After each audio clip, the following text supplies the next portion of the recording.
Welcome my YouTube family. আজকে আপনাদেরকে দেখাবো গোল্ডেন মুক্তো কাকে বলে। এই ঝিনুক থেকে কেটে কিভাবে সুন্দর করে গোল্ডেন মুক্তো বার করা হচ্ছে, আপনারা প্লিজ একটু খেয়াল করে ভিডিওটাকে দেখুন। ঠিক আছে, আপনারা তো দেখেছেন রূপালী মুক্তো, কিন্তু সোনালী মুক্তো কাকে বলে সেটা দেখুন।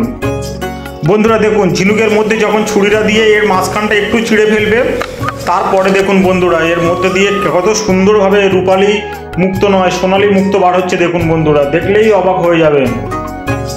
দেখুন বন্ধুরা, অসাধারণ বন্ধুরা, দেখুন একটা একটা করে বার হয়ে আসছে আর কতগুলো মুক্তো হয়েছে দেখুন বন্ধুরা একটা ছোট্ট ঝিনুকে।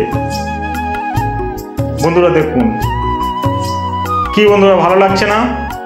যদি ভালো লেগে থাকে প্লিজ একটা লাইক আর সেই সঙ্গে চ্যানেলটাকে সাবস্ক্রাইব করে দিও।